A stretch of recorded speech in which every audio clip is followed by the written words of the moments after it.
Chapter 151। कोजीरो और डेंसेचीरो एक दूसरे के सामने खड़े हैं। डेंसेचीरो सोचता है कि उसने अभी तक किसी को नहीं काटा है।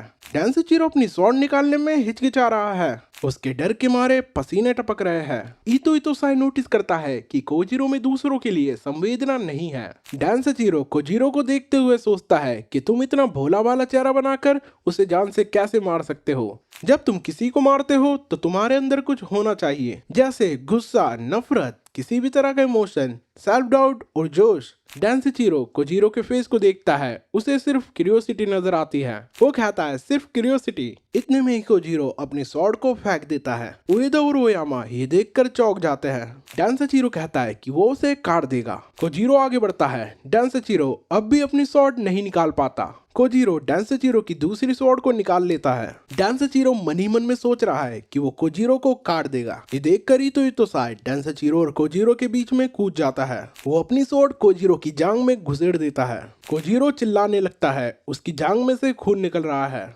ओयामा इतो इतोसाई से पूछता है कि वो कोजीरो को कैसे जानता है। इतो इतोसाई बताता है कि कोजीरो उसका जूनियर है। डेंसेचीरो इतो इतोसाई की यह हरकत देखकर हैरान है। इतो तकाड़ा के पास आता है और उससे लास्ट वर्ड पूछता है। तकाड़ा इतो का धन्यवाद करता है। वो कहता है कि उसे कुछ नहीं कहना। ना तो उसके पास वाइफ है और ना ही बच्चे। इतो इतोसाई तकाड़ा को मौत के घाट उतार देता है। कोजीरो ये नोटिस करता है। इतो कोजीरो के पास आता है और उसके वूंड में मारने लगता है। कोजीरो दर्द के मारे चिल्लाने लगता है। इतो कोजीरो के वूंड्स पर और मारता है। वो कोजीरो को दर्द का एहसास करा रहा है। इतो कोजीरो को मारते हुए कहता है कि क्या अब तुम्हें डर लग रहा है। वो कोजीरो को और मारता है। कोजीरो को अपना बचपन याद आता है कि किसी मॉन्क ने उसका हाथ काटा था ताकि वो दर्द को याद रख सके। वो ताकड़ा को देखता है। इतो कोजीरो को बताता है कि जिन्हें मरने से डर नहीं लगता वो सबसे पहले मरता है। वो उसके घाव पर पट्टी बांधता है और उसे फाइट के लिए रेडी करता है। चैप्टर 152। डेंसेचीरो इतो के बारे में सोचता है कि वो कैसे अपने जूनियर को ऐसे मार सकता है। उसे हल्की सी भी झिझक नहीं हुई अपने जूनियर को मारते हुए। ऐसा कैसे हो सकता है? वो दोनों फेलो डिसाइपल्स कैसे रह सकते हैं? डेंसेचीरो अपने भाई सिजुरो को याद करता है। उसे वो दिन याद आता है जब उनके फादर योशिओका कैंपो इस दुनिया से निकल गए थे। डेंसेचीरो कैंपो की बॉडी के सामने रो रहा है। वो इस कठिन टाइम में सोचता है कि उसका भाई कहाँ है। वो सोचता है कि उसके फादर ने उसके भाई सिजुरो को कैंपो स्कूल का सक्सेसर क्यों बनाया। सिजुरो का जोश मर चुका है और ना ही वो ट्रेन होना चाहता है। फिर भी सिजुरो क्यों? सिजुरो एक कमरे में बैठकर शराब पी रहा है। वो कहता है कि उसका फादर उन्हें कैसे छोड़कर जा सकता है। अब वो किससे विरुद्ध होगा? अब वो किससे फाइट करेगा? वो शराब पीते हुए कहता है कि उसका उस पर कोई असर नहीं हो रहा है। डेंसेचीरो सिजुरो को छुप कर देख रहा होता है। वो स्वॉर्ड उठाता है और रोते हुए उसे स्विंग करने लगता है। वो सोचता है कि उसे पता लगाना होगा कि ऐसा क्या है जो सिजुरो में है पर उसके पास नहीं है। उसे वॉरियर की पिलग्रिमेज पर निकलना होगा और अब वो कोजीरो के सामने आ चुका है। डेंसेचीरो सोच रहा है कि ऐसी क्या चीज है जो कि उसके पास नहीं है। वो कोजीरो के वुंड्स को नोटिस करते हुए कहता है कि तुम फाइट करने की हालत में नहीं हो, उसे आराम करना चाहिए। कोजीरो एक गहरी सांस छोड़ता है। वो स्वॉर्ड चलाने लगता है। वो फाइट के लिए रेडी अपना स्टैंड लेता है। इतो ये देखकर हंसता है। वो कहता है कि उसे लगा था कि कोजीरो दर्द के मारे वहां से भाग जाएगा। वो एक बच्चे की तरह है जिसे कि गेम में बहुत मजा आ रहा है। डेंसेचीरो के पसीने छूट रहे हैं। वो सोचता है कि ऐसा क्या है जो उसके पास नहीं है। क्या ये जुनून है? तभी कोजीरो उस पर अटैक करने आगे बढ़ता है पर वो दर्द के मारे अपनी स्वॉर्ड को पूरी तरह नहीं चला पाता। ये अटैक डेंसेचीरो को चीरते हुए निकल जाता है। डेंसेचीरो सोच रहा है कि कहीं उसमें साहस की कमी तो नहीं। कोजीरो समुद्र का पानी अपने घाव पर डालता है। वो दर्द के मारे चिल्लाने लगता है। कोजीरो फिर से एक सांस भरता है और अगले अटैक के लिए रेडी होता है। इतो कहता है कि कोजीरो को अब डर का पता चल गया है पर फिर भी वो डेंसेचीरो से नहीं डरता। डेंसेचीरो कहता है कि उसे इस चीज से ऊपर उठना होगा।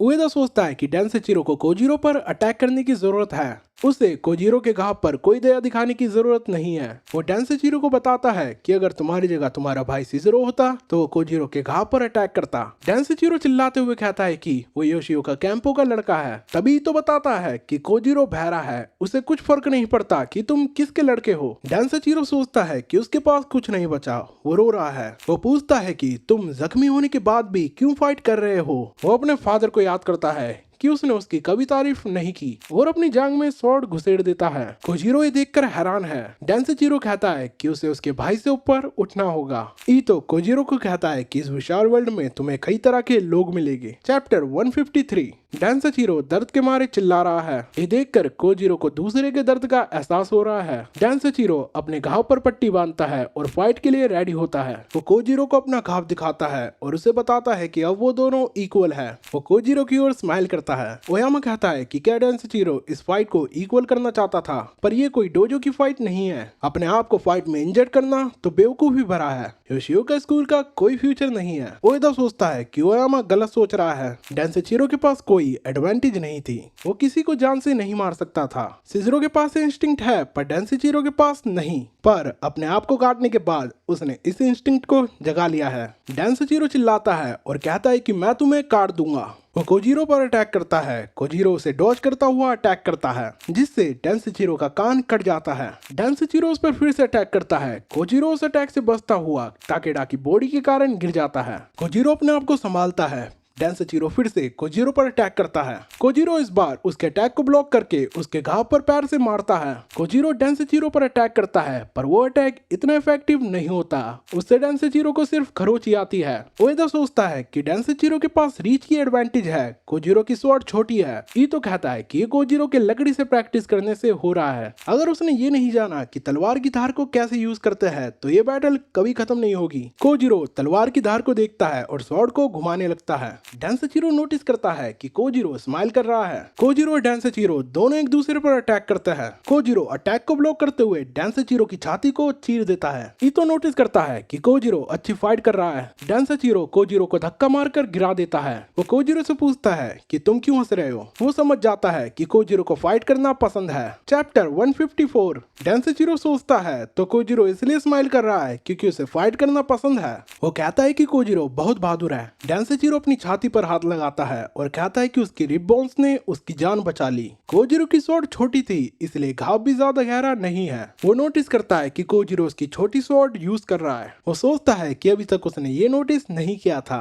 वो कहता है कि उसके पास एक्सपीरियंस की कमी है। वो आगे सोचता है कि अगले वार में वो जिंदगी को दांव पर लगाएगा। यही योशिओका का तरीका है। वो कोजीरो को काट देगा और कोजीरो उसका पहला शिकार होगा। तभी चिल्लाने की आवाज आती है। कानेमाकी फाइट की ओर ही आ रहा है। उसे वो आवाज कोजीरो की लगती है। वो उसके बहुत पास है। वो हवा में ब्लड को स्मेल कर सकता है। वो कोजीरो को याद करता है और कोजीरो की ओर भागता है। डेंसेचीरो ने कोजीरो पर अटैक कर दिया है और इस अटैक से कोजीरो का हार्ट डैमेज कर दिया है। डेंसेचीरो कहता है कि इस स्विंग ने काम खत्म नहीं किया। वो दूसरे अटैक में अपनी जिंदगी को दांव पर लगाएगा। वो चिल्लाता हुआ आगे बढ़ता है और कोजीरो के कंधे को काट देता है। डेंसेचीरो के पसीने छूट रहे हैं। ईतो कहता है कि कोई भी इस जुनून को नहीं समझ सकता। ओएदा सोचता है कि अगर योशिओका सिज़रो एक बादल है तो योशिओका डेंसेचीरो एक पेड़ है। वो आसमान को भी पार करने का पोटेंशियल रखता है। वो मास्टर कैंपो को याद करते हुए कहता है कि आज वो पहली बार उसके फैसले से सहमत नहीं है। डेंसेचीरो ही योशिओका स्कूल का असली मास्टर है। डेंसेचीरो नोटिस करता है कि वो एक्साइटमेंट से कपकपा रहा है। वो सोचता है कि वो और स्ट्रॉन्ग बनना चाहता है। वो खुश होता है कि वो समुराई की फैमिली में पैदा हुआ। उसका बहुत सारा खून बह गया है। उसे कोजीरो 3-3 लग रहे हैं। तभी वो नोटिस करता है कि कोजीरो के संग भी ऐसा ही हो रहा है। ईतो कहता है कि अगला अटैक डिसाइड कर देगा कि कौन जीता है। ओएदा कहता है कि ये फाइट डेंसेचीरो को स्ट्रॉन्ग बना देगी अगर वो सरवाइव कर पाए तो। तभी सब नोटिस करता है कि कोजीरो कुछ गुनगुना रहा है। कानेमाकी भी वहां आ गया है। वो अपने सामने कोजीरो और डेंसेचीरो को देखता है। उसके सामने 2 लाशें और एक कटा हुआ हाथ भी पड़ा हुआ है। ईतो नोटिस करता है कि कोजीरो लहर के आने और जाने के साउंड को गुनगुना रहा है। कोजीरो डेंसेचीरो पर अटैक करता है और उसे काट देता है। चैप्टर 155। सुबह हो गई है। ओएदा अभी भी बीच पर ही है। वो रात की फाइट को याद करता है कि कैसे कोजीरो ने डेंसेचीरो को काटा और उसके बाद डेंसेचीरो जमीन पर गिर गया। डेंसेचीरो को डिफीट करने के बाद कोजीरो भी गिरने लगता है, पर ईतो पीछे से आकर उसे संभाल लेता है। कानेमाकी ये सब देख रहा है। ओएदा कहता है कि उन्हें नहीं पता था कि ये समुंदर कितना बड़ा है। ईतो शायद भी बड़ा है, पर कोजीरो कितना बड़ा है। डेंसेचीरो के डिफीट होने के बाद ओएदा उसे एक शेल्टर में ले जाता है। वो उसे ट्रीट करता है। डेंसेचीरो ओएदा को बताता है कि उसने एक सपना देखा जिसमें 2 अनजान व्यक्ति जिनको एक दूसरे के बारे में कुछ भी नहीं पता बात कर रहे थे।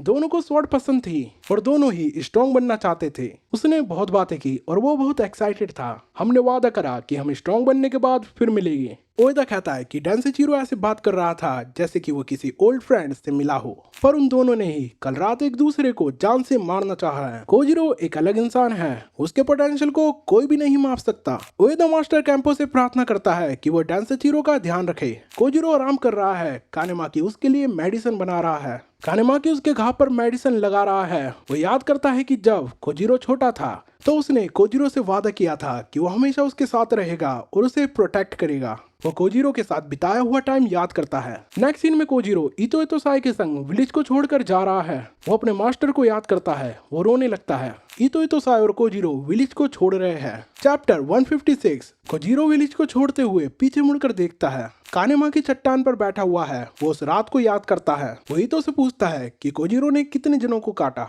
वो बताता है कि 3 जनों को काटा। कानेमाकी कहता है कि वो बूढ़ा हो गया है। वो इतो को बताता है कि जब तुमने मुझे टाइगर कहा तो मुझे बहुत बढ़िया लगा। बूढ़े हो जाने पर ऐसे इंसान के साथ होता है। वो कहता है कि ये सब इतो की गलती है, उसने एक दिन में ही कोजिरो को मैन बना दिया। इतो कहता है कि मास्टर वो तुम हो जिसने कोजिरो को ऐसा बनाया। कानेमाकी एक पेपर पर वैसल लिखता है। वो बताता है कि हर कोई एक पोटेंशियल का वैसल है और उसे नहीं पता कि कोजिरो में कितना पोटेंशियल है। वो कोजिरो से कहता है कि मुझे छोड़ने का टाइम आ गया है। वो इतो इतोसाई से रिक्वेस्ट करता है कि वो उसका ध्यान रखे। कानेमाकी कहता है कि कोजिरो ने खुद ही इस विलेज को छोड़ने का डिसाइड किया है। वो ही जानता है क्योंकि वो इस स्वॉर्ड के बारे में भी भूल गया है। उसे स्वॉर्ड के समान कुछ मिल गया है और वो इतो इतोसाई है। इस स्वॉर्ड को वो बहुत पसंद करता था, पर अब इसकी उसे जरूरत नहीं है। कानेमाकी उस स्वॉर्ड को समुद्र में फेंक देता है। वो रोने लगता है। उएदा वही है। कानेमाकी उसके पास से गुजर रहा है। कानेमाकी कहता है कि वो अब भी यहीं है। उएदा बताता है कि वो आज ही निकल रहे हैं। कानेमाकी वहां से निकल रहा होता है। उएदा पूछता है कि एक स्वॉर्ड का क्या मतलब होता है। कानेमाकी कहता है कि वो उससे ऐसे क्वेश्चंस ना पूछे। कानेमाकी वहां से जाने लगता है। वो सोचता है कि उसने अपनी पूरी जिंदगी स्वॉर्ड को दी, पर उसे रिग्रेट के अलावा कुछ नहीं मिला। उएदा कानेमाकी को बताता है कि डेंसेचिरो ने उससे बात की थी कि कैसे वो दोनों स्वॉर्ड को पसंद करते हैं और वो दोनों ही स्ट्रॉन्ग बनना चाहते हैं। उन दोनों ने काफी बात की। उएदा आगे कहता है कि स्वॉर्ड भी बड़ी अलग चीज है। एक दूसरे को काटते हुए भी उसे ऐसा लगा कि वो दो बात कर रहे हैं। कानेमाकी कहता है कि उसे भी ऐसे ही लगा।